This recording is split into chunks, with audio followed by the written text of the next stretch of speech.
कहानी की शुरुआत होती है और हम एना को देखते हैं। एना अपने बच्चे क्रिस और समंथा के साथ रहती है। एना का हस्बैंड जो कि एक पुलिस ऑफिसर था, वो अब इस दुनिया में नहीं रहा। एना को ही अपने बच्चों का अकेले ख्याल रखना पड़ता है और एना एक चाइल्ड केयर डिपार्टमेंट में काम करती है, जिसका मेन मोटिव है कि क्या पेरेंट्स अपने बच्चों की सही से देखभाल कर रहे हैं या फिर नहीं, और उन्हें किसी तरह नुकसान पहुंचाने का कोशिश तो नहीं कर रहे। एना ऑफिस जाती है तो देखती है उसका बॉस और रोज आपस में एक केस के बारे में बात कर रहे होते हैं। यह केस प्रेस्टीजिया का है, जिसके बच्चों के स्कूल से कॉल आई है कि उसके बच्चे काफी दिनों से स्कूल नहीं आ रहे हैं, इसलिए उसका बॉस रोज को प्रेस्टीजिया के घर भेजना चाहता था ताकि वो जाके वहाँ की जाँच पड़ताल कर सके। लेकिन इस बात पे एना गुस्सा हो जाती है। वो कहती है कि मैं प्रेस्टीजिया को काफी सालों से जानती हूँ। प्रेस्टीजिया असल में एना की एक पुरानी दोस्त है। एना बॉस से कहती है कि मैंने उसके बच्चों को अपने आंखों के सामने बड़े होते हुए देखा है, इसलिए इस केस को मैं ही हैंडल करूंगी। उसका बॉस उसे परमिशन तो दे देता है, लेकिन उसे एक पुलिस वाले को अपने साथ ले जाना पड़ता है। एना और वो पुलिस ऑफिसर प्रेस्टीजिया के घर पर पहुँचते हैं। प्रेस्टीजिया उन्हें देखते ही अंदर आने के लिए मना कर देती है। एना उसे यकीन दिलाती है कि वो उसकी मदद करने के लिए ही आई है और वो अंदर अकेले ही जाएगी और पुलिस ऑफिसर बाहर ही वेट करेगा। इस बात पे प्रेस्टीजिया एना को अंदर आने देती है। अंदर का दृश्य देखकर एना हैरान रह जाती है। पूरे घर में केवल कैंडल्स जल रहे थे, वहाँ की लाइट्स ऑफ थी। पूरा घर एक हॉरर वाइब दे रहा था। एना प्रेस्टीजिया से उसके बच्चों के बारे में पूछती है, लेकिन प्रेस्टीजिया उसे ऐसा कुछ भी नहीं बताती क्योंकि वो खुद ही खोई खोई सी लग रही थी। तभी एना की नजर एक गेट पर जाती है जिसपे काफी सारी आइस की ड्राइंग बनी हुई थी, लेकिन उस गेट पर लॉक लगा था। तभी वहाँ पर प्रेस्टीजिया आ जाती है और एना को उस गेट से दूर रहने के लिए कहती है, लेकिन एना नहीं मानती, इसलिए प्रेस्टीजिया उसके ऊपर हमला कर देती है। लेकिन तभी वहाँ पर फौरन पुलिस ऑफिसर आकर एना को बचा लेता है। इस दौरान प्रेस्टीजिया के गले में जो चाबी थी उसे एना ने निकाल लिया था और जब वो उस गेट का लॉक खोलकर अंदर जाती है तो वहाँ पर प्रेस्टीजिया के दोनों बच्चे थे जो कि काफी ज्यादा डरे हुए लग रहे थे। वो कहते हैं कि हमें दोबारा से बंद कर दो वरना वो हमें मार डालेगी। एना को कुछ भी समझ नहीं आता कि कौन उन्हें मारेगा। एना प्रेस्टीजिया को बच्चों को हॉस्पिटल में लेके जाती है और उन्हें यकीन दिलाती है कि वो वहाँ पर सेफ रहेंगे। इस दौरान एना उन दोनों बच्चों के हाथों पर एक अजीब सा जलने का निशान भी नोटिस करती है। एना के पूछने पर वो बच्चे उसे बताते हैं कि ये निशान उसी ने बनाया है और वो हमें मार डालेगी। एना को यहाँ कुछ समझ नहीं आता, इसलिए वो अपने घर वापस आ जाती है और रात को ला लोराना प्रेस्टीजिया के बच्चों को बुरी तरह से डरा कर मार डालती है। तभी रात को एना को कॉल आती है कि प्रेस्टीजिया के दोनों बच्चे अब नहीं रहे। ये सुनकर एना को काफी बुरा लगता है। वो कहती है कि मैंने तो उन्हें सही सलामत देखा था, लेकिन वो डरे डरे से लग रहे थे। एना तुरंत अपने बच्चों को लेकर उसकी डेड बॉडीज की लोकेशन पर पहुंच जाती है। एना कार को थोड़ा दूर ही पार्क करती है और अपने बेटे क्रिस से कहती है कि समंथा का ख्याल रखना और वहाँ मत आना। एना उन बच्चे के डेड बॉडीज को देख रही होती है। तभी वहाँ पर प्रेस्टीजिया आ जाती है। प्रेस्टीजिया एना से कहती है कि तुमने ही मेरे बच्चों को मारा है, तुम ही कातिल हो। बस एक और रात बची थी, उसके बाद से हमें उससे छुटकारा मिल जाता। एना कहती है किससे,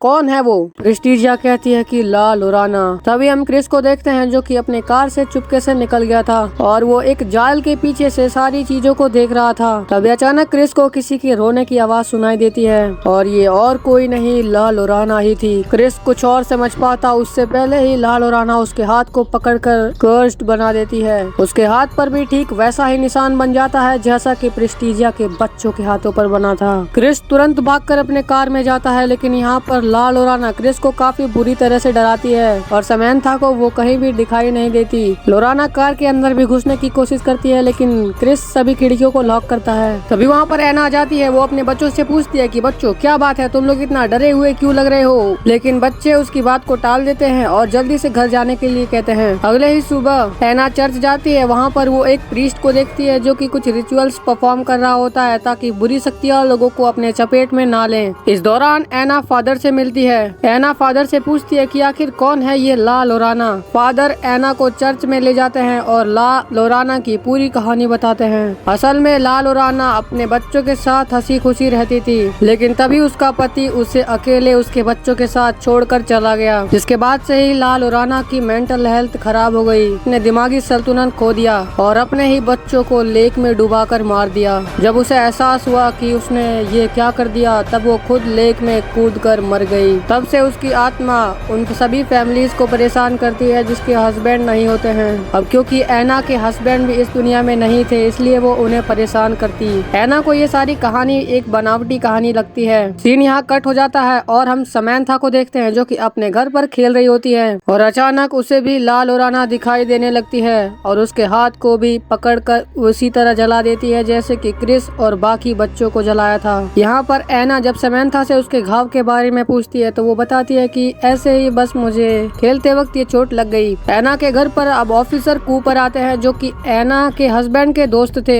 ऑफिसर कूपर ऐना को बताते हैं कि उनको प्रेस्टीजिया के ऊपर शक है कि उसने ही अपने बच्चों की जान ली है। साथ ही वो ऐना को एक फाइल देते हैं जिसमें कि उस केस से रिलेटेड सारे सबूत थे ताकि ऐना उस पर अच्छे से काम कर सके। और ऐना जब उस फाइल को रात में बैठकर चेक कर रही होती है तभी उसे बाहर किसी की आवाज आती है। ऐना जब वहाँ पर जाकर चेक करती है तो उसका बेटा क्रिस जो कि अब नींद में चल रहा था वो दरवाजे को बार बार अनलॉक और लॉक कर रहा था। ऐना उसको नींद से जगाती है लेकिन तभी अचानक से उसका दरवाजा इतनी तेज खुलता है कि जैसे कि कोई घर में प्रवेश कर चुका है। ऐना क्रिस को ले जाकर उसके कमरे में सुला देती है और समैंथा को चेक करने के लिए जाती है। समैंथा के कमरे में ऐना को एक अजीब सी परछाई दिखाई देती है सफेद कपड़ों में। ऐना एक बेसबॉल बैट उठाकर उसको मारती है लेकिन तभी अचानक दरवाजा खोलकर समैंथा और क्रिस आ जाते हैं और उससे कहते हैं कि मॉम क्या हुआ। ऐना उनको कहती है कि चलो बच्चों आज तुम मेरे ही कमरे में सोओगे। ऐना दोनों बच्चों को सुलाकर खुद नहीं सोती, रात भर जागती है क्योंकि उसको कुछ भी समझ नहीं आ रहा था कि आखिर उसके घर में ये क्या हो रहा है। फिर अगले दिन ऐना पैट्रिसिया से मिलने जाती है। पैट्रिसिया उसे देखती है और कहती है आप तुम्हें क्या चाहिए, तुमने मेरे बच्चों को तो मुझसे छीन ही लिया। ऐना पैट्रिसिया से पूछती है कि आखिरकार तुम मुझे उसका दोषी क्यों मानती हो।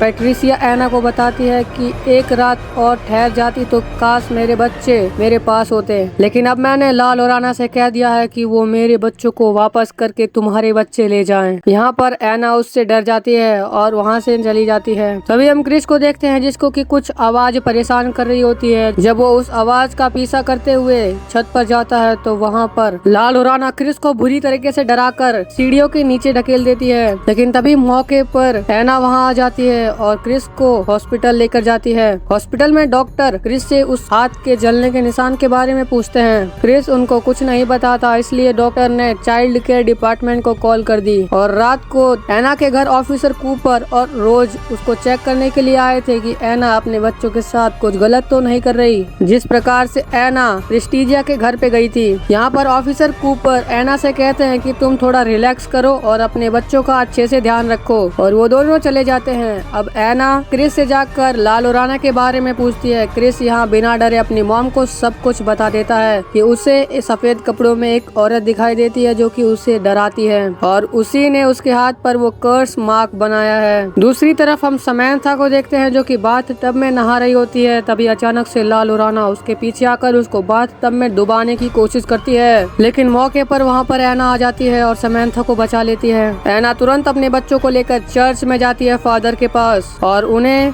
वो कर्स मार्क दिखाती है। फादर उससे कहते हैं कि अभी हमारे चर्च में कोई भी प्रीस्ट अवेलेबल नहीं है, लेकिन मैं राफेल को जानता हूँ, वो एक उच्च लेवल का प्रीस्ट है लेकिन वो चर्च के रूल्स को नहीं मानता और उसने चर्च को छोड़ दिया है। अगर वो तुम्हारी मदद करे तो तुम्हें एक बार कोशिश जरूर करनी चाहिए उससे बात करने की। ऐना अपने बच्चों को लेकर राफेल के पास जाती है, लेकिन पहले तो राफेल उनको मना कर देता है। फिर राफेल उनके हाथ में वो कर्स मार्क देखता है। यहाँ समैंथा राफेल से रिक्वेस्ट करती है कि प्लीज हमारी जान बचा लो। राफेल उनकी मदद करने के लिए तैयार हो जाता है। राफेल तुरंत ऐना के घर जाता है और कुछ अंडों से रिचुअल्स परफॉर्म करता है और सबसे कहता है कि इस अंडे में कुछ देर में हरकतें होंगी और अगर इस अंडे में से ब्लैक ब्लड निकला तो आज ही रात वो तुम्हारे बच्चों को मारने की पूरी कोशिश करेगी। और ठीक वैसा ही होता है। कुछ ही देर में अंडे फूट जाते हैं और उसमें से काला खून निकलता है। राफेल उनको बताता है कि जिसका खून जितना काला होता है वो उतनी ही बुरी शक्तियों का मालिक होता है और यहाँ पर ऐना के केस में ये खून काफी ज्यादा काला था। यहाँ पर राफेल उनके बच्चों को बचाने के लिए जी जान लगा देता है। राफेल अपने सारे स्पिरिचुअल इक्विपमेंट्स निकालता है और पूरे घर में फैलाना शुरू कर देता है क्योंकि रात होने वाली थी और रात में बुरी शक्तियों की ताकत दोगुनी हो जाती है, इसलिए सब कुछ अपने जगह पर जल्दी से जल्दी सेट करना होगा। और एक मोमबत्ती का घेरा बनाकर ऐना और उसके बच्चों को उसके दायरे में रख देता है और कुछ ही देर में ला लोराना के चलने की आवाज आती है। राफेल उन्हें बताता है कि वो उन्हें ढूंढ रही है। अचानक से एक हवा चलती है और सारी कैंडल्स बुझ जाती हैं और ला लोराना सबसे पहला अटैक ऐना के ऊपर करती है। ऐना को वो तेज हवा में फेंकती है जिसके बाद से ऐना बेहोश हो जाती है। यहाँ पर क्रिस और समैंथा एक बेड के नीचे जाकर छिप जाते हैं, लेकिन वहाँ पर भी ला लोराना आ जाती है और क्रिस को जमीन से घसीट के ले जाने लगती है। लेकिन तभी प्रीस्ट राफेल उसका हाथ पकड़ लेता है और ला लोराना के मुंह पर एक पवित्र पानी फेंक के मारता है, जिसके बाद से ला लोराना के चेहरे पे दर्द होने लगता है। तभी तुरंत प्रीस्ट लकड़ियों के टुकड़े से एक बॉर्डर लाइन बना देता है जिसके उस पार ला लोराना नहीं आ सकती।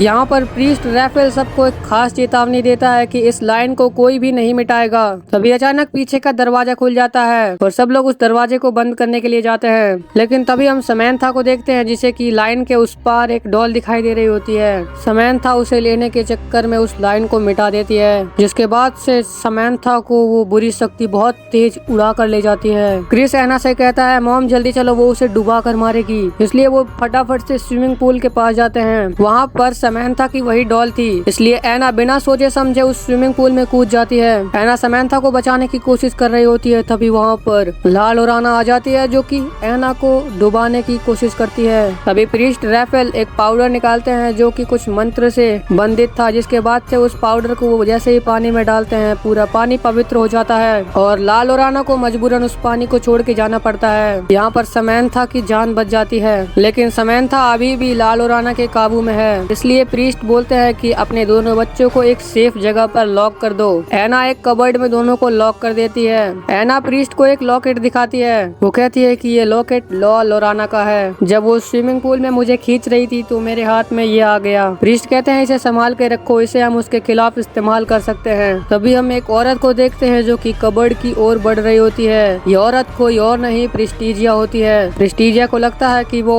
ऐना के बच्चों को कुर्बान करके अपने बच्चों को वापस पा सकती है, इसीलिए वो कबर्ड को खोलकर उन दोनों को ला लोराना के हवाले करने ले जाती है। तभी प्रीस्ट राफेल वहाँ पर आ जाते हैं और प्रेस्टीजिया उनको शूट कर देती है। अब ला लोराना इस घर में प्रवेश कर चुकी है। सबसे पहले वो ऐना पर अटैक करके उसे एक बेसमेंट में बंद कर देती है। यहाँ पर क्रिस और समैंथा फटाफट से दौड़कर ऊपर चले जाते हैं। क्रिस के हाथ में वही लॉकेट था जो ऐना को मिला था। ला लोराना भी यहाँ पर आ जाती है। जैसे ही वो क्रिस और समैंथा को मारने के लिए आगे बढ़ रही होती है, क्रिस उसको वो लॉकेट दिखा देता है। इसके बाद से ला लोराना नॉर्मल हो जाती है क्योंकि वो लॉकेट उसको उसके बच्चों ने दिया था। ला लोराना को क्रिस और समैंथा के रूप में अपने दोनों बच्चे दिखाई देते हैं और प्रेस्टीजिया को भी अपने गलती का एहसास हो जाता है, इसलिए वो जाकर तुरंत ऐना को खोल देती है। वो दोनों ऊपर आके देखते हैं, लेकिन तभी अचानक मिरर में से एक कपड़ा गिर जाता है, जिसके बाद से ला लोराना दोबारा से अपने शैतानी रूप को देख लेती है और वो उसी रूप में वापस आ जाती है। लेकिन तभी मौके पर ऐना एक स्पिरिचुअल सिंबल उसके सीने में घुसा देती है, जिसके बाद से ला लोराना का वजूद हमेशा हमेशा के लिए मिट जाता है और ऐना और उसकी फैमिली अब सही सलामत है। इसी के साथ ये मूवी यहीं पर खत्म हो जाती है। बाकी कमेंट करके जरूर बताना कि ये मूवी आपको कैसी लगी और कौन सा सीन सबसे बेस्ट था। फिर मिलते हैं किसी और वीडियो में, और अगर आपको ऐसी एक्सप्लेनेशन पसंद है तो वीडियो को लाइक करके चैनल को सब्सक्राइब जरूर कर लेना, क्योंकि आने वाले टाइम में ऐसी धमाकेदार मूवीज इस चैनल पर एक्सप्लेन होने वाली है।